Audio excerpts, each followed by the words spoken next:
Hello friends, good afternoon. কেমন আছো সবাই? আশা করি প্রত্যেকেই ভালো আছো। আমিও ভালো আছি তোমাদের ভালোবাসায়। তো আজকে তোমাদের সঙ্গে একটা রেসিপি শেয়ার করতে চলেছি, কাতলা মাছের রেসিপি। আলু দিয়ে কাতলা মাছের ঝোল আমি যেভাবে বাড়িতে রান্না করি সেটাই তোমাদেরকে শেয়ার করছি। তো দেখো, কাতলা মাছগুলোকে আমি ভালো করে ধুয়ে নিয়েছিলাম, ধুয়ে নুন হলুদ মাখিয়ে নিয়েছি। তারপরে একটা কড়াই গরম করে তেল দেখো গরম করে নিয়েছি ভালো করে। তারপরে মাছগুলোকে একে একে ছেড়ে দিয়েছি। মাছগুলোকে আমি একবারে ভাজতে পারিনি, অনেকটাই মাছ ছিল, তো আমি দুবারে ভেজেছি। আর কাতলা মাছ ভাজা কে কে পছন্দ করো অবশ্যই কমেন্ট করে জানিও কিন্তু। আর এই মাছ আমার মেয়েকে খাওয়াতে সুবিধা, বড় মাছ আছে, কাটা নেই বেশি, বাঁচতেও বেশি হবে না, ওই জন্য মেয়ের জন্য মাঝে মধ্যেই কাতলা মাছ আনা হয়। আর আমার হাজব্যান্ডও কাতলা মাছ ভাজাটা পছন্দ করে। তো দেখো, আজকে এই মাছগুলোকে সুন্দর করে ভালো করে ভেজে নিয়েছি। আর তোমরা কাতলা মাছ কীভাবে রান্না করো সেটাও জানিও। আর আজকে সারাদিন সকাল থেকে বৃষ্টি, মেঘলা ওয়েদার।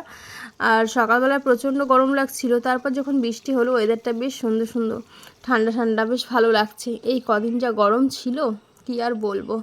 যাই হোক, কথা বলতে বলতে দেখো আমার মাছ ভাজাগুলো সম্পূর্ণ হয়ে গেল। এইবারে যে তেলটা কড়াইতে ছিল ওই তেলের মধ্যেই আমি জিরে ফোড়ন দিয়ে দিলাম। জিরে ফোড়ন দিয়ে আলুগুলোকে ভেজে নেবো। আজকে একটু আলুটা বেশি দিয়েছি, কেননা মাছ আমার অনেকগুলো, তো তার জন্য আমি আলুর পরিমাণটাও অনেক দিয়েছি।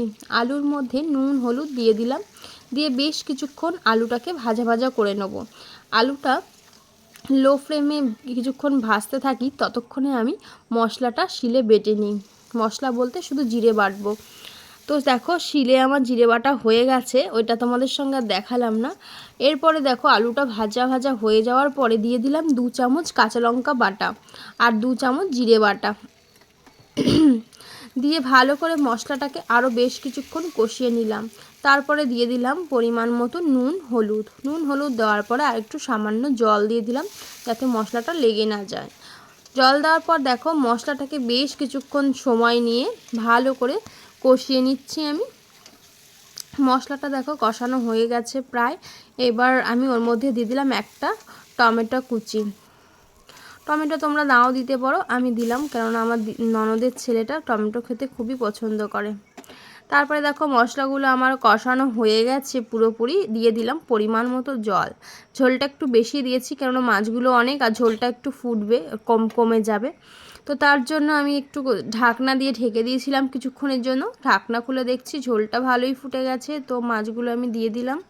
দিয়ে দেখো, মনে হচ্ছে না অনেকটাই ঝোল আছে, কিন্তু এটা একটু ফুটিয়ে নিলেই আলুতেও টেনে নিয়ে যাবে, ওই জন্য একটু পাতলা পাতলা নামাবো।